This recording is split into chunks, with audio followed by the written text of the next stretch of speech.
안녕하십니까. 여기는 들풀북수 출판사에서 진행하는 Q&A, 성경 문제에 대한 질문과 그 답을 전해드리는 시간입니다. 우리가 좀 의문을 가질 수 있는 어떤 문제가 있다면 그 문제에 대한 이해를 좀 더 깊게 또 쉽게 풀이하는 시간입니다. 오늘 문제는 뭐냐면 하나님의 전신갑주라는 게 있죠. 전신갑주.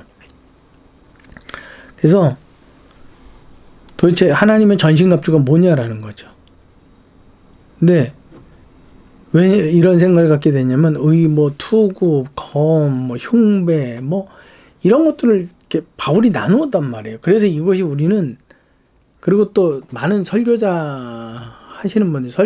분들이 의의 흉배는 뭐고 구원의 투구는 뭐고 무엇을 비유하고 상징적으로 무엇을 설명한다 이렇게 나눠서 이야기를 하다 보니까 우리는 거기에 홀딱 빠져요. 그리고 그렇게 설명을 잘해 주시는 분의 설교를 어떻게 생각해요? 훌륭하다고 생각을 해요. 근데 여러분 여기서 중요한 포인트가 하나가 있습니다. 하나님의 전신갑주는요 나누어진 게 아니라 한 벌이에요. 그러니까 흉배는 따로 있는 게 아니라 흉배로 있어야 되고 투구는 따로 있어야 되는 게 아니라 이 옷 한 벌에 포함되어져 있는 거예요. 검도 마찬가지예요. 이거 여러분 무슨 말인지 이해가 되세요? 팔복하고 똑같은 거예요. 의에 줄이고 목마른 사람은 어떻게 된다. 심령에 애통하는 가난한 사람은 어떻게 된다.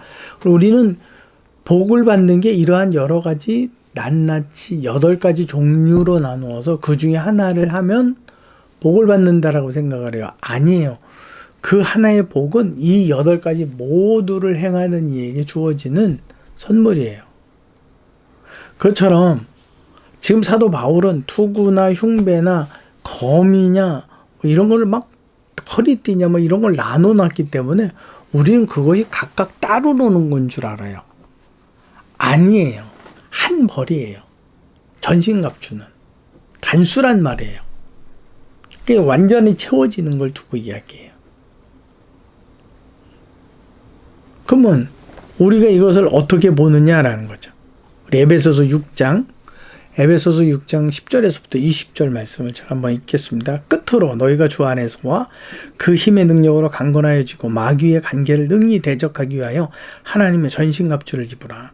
우리의 씨름은 혈과 육을 상대하는 것이 아니요 통치자들과 권세자들과 이 어두움의 세상 주관자들과 하늘에 있는 악한 영들을 상대함이라.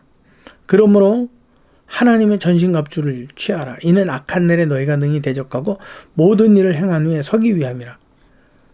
그러므로 서서 진리로 너희 허리띠를 띠고 의의 호심경을 붙이고 평안의 복음이 준비한 것으로 신을 신고 모든 것 위에 믿음의 방패를 가지고 이로써 능히 악한 자의 모든 불화살을 소멸하고 구원의 투구와 성령의 검 곧 하나님의 말씀을 가지라.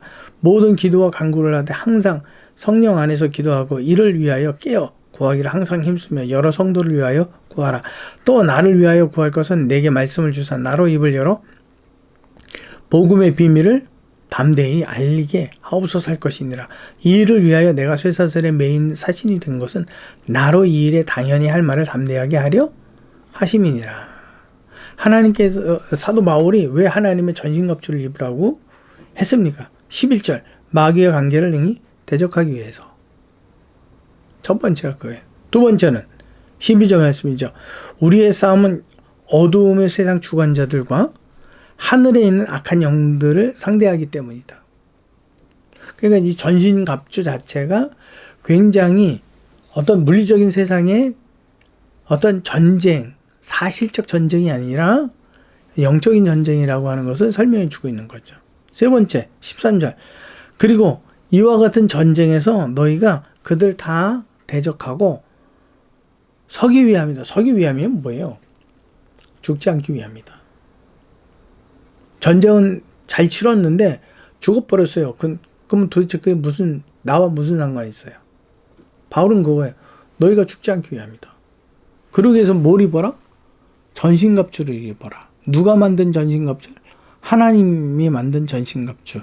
하나님의 전신갑주가 뭘 것 같아요? 딱 줄여보세요. 의의 흉패, 투구, 허리띠, 평안의 신발. 그 중에 어떤 것일 것 같아요? 다 통칭이에요. 그럼 이렇게 복잡해요? 아니에요. 한 벌이에요. 한 벌 안에 신발도 들어가 있고, 검도 들어가 있고, 투구도 들어가 있고, 호심경, 흉배도 들어가 있고, 방패도 들어가 있는 거예요. 그러니까 이건 따로따로 생각할 수가 없는 거예요. 구원의 투구를 위하여서 구원의 투구가 뭔가 고민할 시간이 없다라는 거예요. 의의 흉배, 믿음의 흉배를 도대체 믿음의 흉배가 무엇이나이까 주의 알려주시올 줄 믿습니다. 해도 안 돼요. 허리띠는 뭡니까? 몸의 중심을 잡아주는 거라고요. 뭐 어떤 분들 이렇게 칼 이게 너덜너덜하는 거를 막 이렇게 잡아주는 거라고 설명하는데.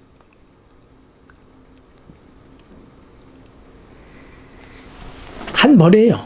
한 벌. 그게 전신갑주예요. 한 벌이라고 하면 하나를 의미해요. 구원하게 하는 것. 뭘까요? 뭘까요?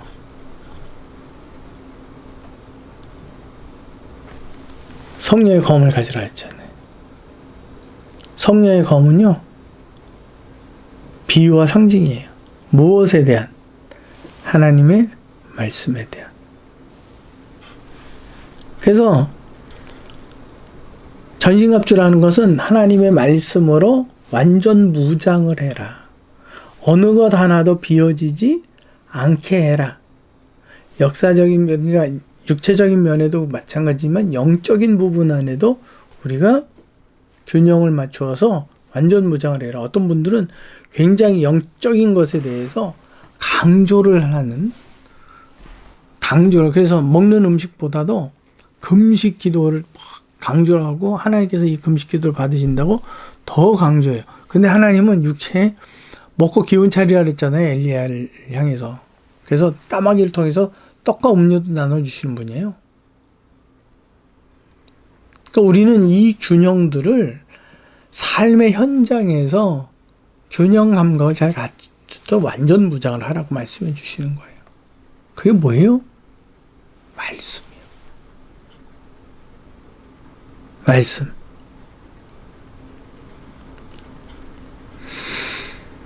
그 많은 사역자님들이 이 설교를 하면서 그 말씀에 대한 그 중심보다 이 각 부분으로 나누어지는 보다 더 의미적인 설명에 치중을 해서 설명을 하려고 해요. 근데 한 벌이에요. 그 한 벌에는 투구가 없으면 안 돼요.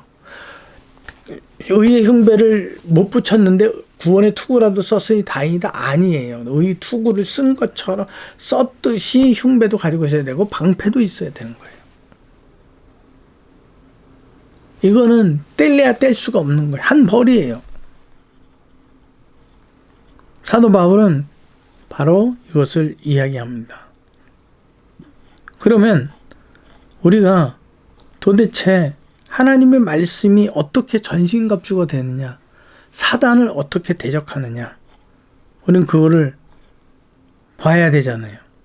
그게 바로 마태복음 4장에 있는 말씀이에요.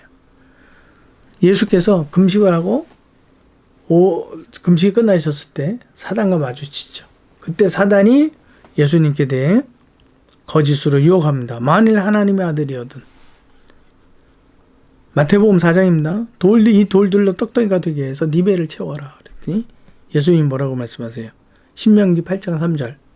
너를 낮추시면 너를 줄이게 하시며 또 너도 알지 못하면 내 조상들도 알지 못하던 만나를 내게 먹이신 것은 사람이 떡으로만 사는 것이 아니요 여호와의 입에서 나오는 모든 말씀으로 사는 줄 내게 알게 하려 하심이라. 사단이 물리치시죠. 대적하시죠. 예수님은 지금 무엇으로 전신갑주를 입은 거예요? 하나님 말씀으로. 두 번째, 성경 꼭대기로 끌고 올라가서 뛰어내리라 그랬어요. 뛰어내리라. 그러면 하나님께서 네가 진짜 하나님의 아들이라면 천사를 보내서 네 발이 땅에 떨어져서 상하지 않게 할 것이다. 그때 예수님께서 뭐라고 말씀하세요? 신명기 6장 16절 너희가 마사에서 시험한 것 같이 너희 하나님 여호와를 시험하지 말라 그랬어요. 그래서 어떻게 해요? 사단을 대적해. 세 번째, 지극히 높은 산으로 가서 천하만국을 영광을 보이면서 내게 엎드려 경배하라. 그러면 내가 이 모든 걸 다 줄 것이다. 꼭 지 것처럼. 거짓말하는 거죠. 거기에 대해서 예수께서 출애굽기 23장 24절 너는 그들의 신을 경배하지 말며 섬기지 말며 그들의 행위를 본받지 말고 그것들을 다 깨뜨리며 그들의 주상을 부수라 그랬어요. 레위기서 26장 1절 너희는 자기를 위하여 우상을 만들지 말지니 조악한 것이나 주상을 세우지 말며 너희 땅에 조악한 석상을 석상을 세우고 경배하지 말라. 나는 너희의 여호와 하나님이라. 그럼 누구에게만 경배하라는 거예요.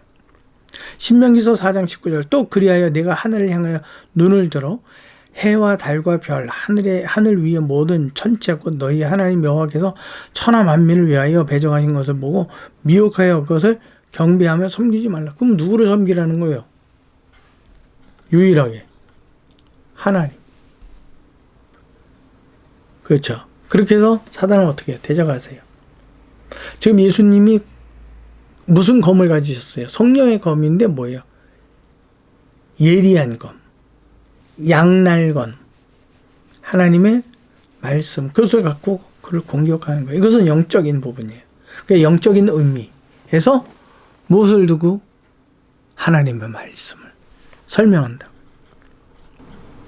그래서 쉽게 말하면 사도 바울이 이야기하고 싶은 거예요. 진리의 띠는 뭐냐? 하나님의 말씀이다. 평안의 복음의 신은 뭐냐? 하나님의 말씀이다. 믿음의 방패는 뭐냐? 하나님의 말씀이다. 구원의 투구는 뭐냐? 하나님의 말씀이다. 그것을 바로 알아라. 어설프게 알지도 말고 잘못 알지도 말고 정확하게 바로 알아서 그것을 네 몸에서 떼어내지 말아라. 항상 묵상해라. 누가 어떻게 너를 공격하든지 답변할 말을 준비하고 있어라. 그 말씀과 항상 가까이 하고 있어라. 그것이 뭐라고요? 그것이 바로 전신갑주라고. 때로는 사람들이 은사가 이 말씀 위에 서 있다라고 생각할 때가 있어요. 천만의 말씀이에요. 그건 정말 그런 사람들을 이름하여서 신비주의, 기독교 신비주의라고 이야기하는 거예요. 신비는 있어요. 정말 인간이 이해할 수 없으면 깜짝 놀라면 와, 홍해가 갈라진 건 그건 신비예요. 근데 모든 일에 홍해가 갈라지는 그 기적만 바라고 있다면 그것은 신비주의예요. 우리는 그것에 대한 분명한 이해가 있어야 돼요. 그때는 그 사건이 필요했기 때문에 주셨던 거예요. 오늘날에는 그 홍해와 다른 의미가 되는, 다른 것과 비교가 되는 또 다른 기적들이 일어나고 있어요. 똑같은 홍해의 기적을 한강에서 아무리 지팡이 들고 외쳐도, 주의 이름을 빙자해서 외쳐도 한강은 안 갈라져요. 갈라질 이유가 없어요. 그러니까 그거를 추구하는 사람들이 바로 뭐예요? 신비주의라고 이야기하는 거예요. 기독교는 절대 신비주의가 아닙니다. 그와 같은 은사 위주의 어떤 사역을 주장하지 않습니다. 그래서 여러분들이 전신갑주가 뭐냐? 전신갑주 투구가 뭐냐? 호심경이 뭐냐? 복음의 신은 뭐냐? 허리띠는 뭐냐? 이 뭐냐? 뭐라고요? 전신갑주는 나뉘어진 게 아니라 한 벌이라고요. 그러면 그것에 대한 영적이고 또 상징적인 의미가 뭐라고요? 하나님의 말씀을 온 몸으로 치장을 해라. 그 말씀이 머리에서 떠나지 않게 하고 내 눈에서 떠나지 않게 하고 내 가슴에서 그 말씀의 감동이 잃어버리지 않도록 하고 그 말씀으로 너의 모든 보호를 하고 그 말씀으로 사단을 공격하고 그 말이에요. 그게 전신갑주예요. 우리는 그걸 나눠서 생각하면 안 됩니다. 여러분 이제로부터 그 말씀이 저와 여러분 머리로부터 발끝까지 그 말씀으로 뒤덮이고 그 그 말씀의 능력으로 공중권세 잡은 자들과 더불어서 그들과 싸워서 그리스도처럼 승리하시는 주의 귀한 사도의 번냄을 받은 자, 사도가 되시기를 간절히 소망합니다. 여기는 들풀북소 출판사에서 진행하는 Q&A 시간, 하나님의 전신갑주가 뭐예요? 라는 말씀에 대한 설명이었습니다. 수고하셨습니다.